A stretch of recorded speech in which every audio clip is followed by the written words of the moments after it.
Hi, this is Kurt McDonald with Practical Environmental Solutions. Decade after decade, one question keeps coming up, and that is, can I just fill my tank with sand? Well, the short answer is no.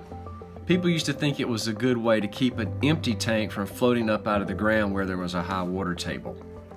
To fill a tank with sand, people usually just opened up the fill pipe and dumped in sand until they couldn't get any more sand into the tank.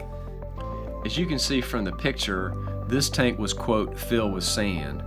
Actually, it's not filled. They've just added some sand to the fuel and the petroleum sludge that's inside the tank. So let's think about it for a minute. What do you accomplish by filling a tank with sand?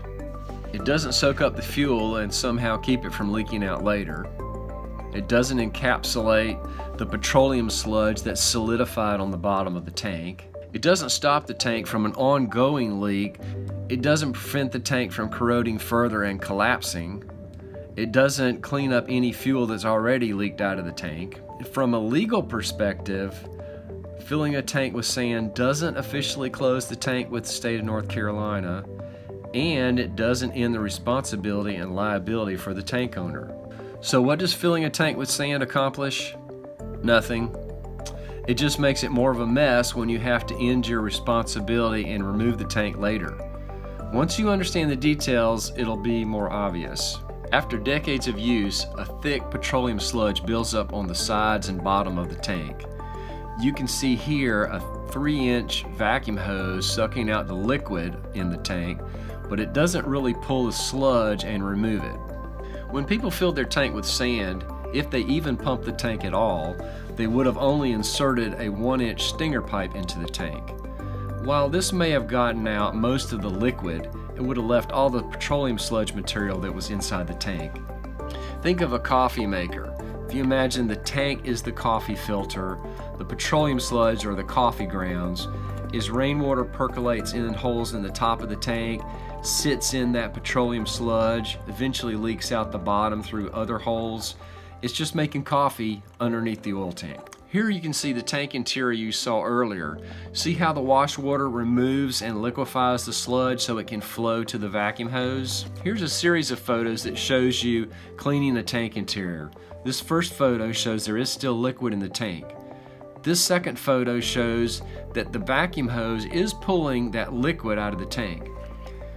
This third picture, we've washed the foreground and you can see that that part is clean, but you can see there's 2 or 3 inches of sludge in the back of the tank that hasn't been washed out yet.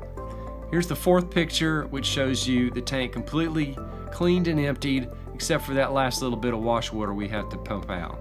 So as you can see, there's a lot of petroleum material that won't be captured by a 1-inch stinger pipe just inserted down the fill pipe. So you must open the top of the tank so that you can completely wash and pump the tank empty. We do this on all our tank removals because that way we're not going to cause any slops or spills once we're physically removing the tank. Over the years, we've removed several tanks that were, quote, filled with sand. Here's an example of how we helped an owner to end their liability for a tank formerly filled with sand. Here you can see the top of the tank completely uncovered. With the tank uncovered, we then remove the entire top of the tank. The contaminated sand from inside the tank is then scooped out so that it can be properly disposed of. When the empty tank comes out of the ground, you can see the holes in the bottom of this tank. This tank has been ongoing and continually contaminating soil and groundwater.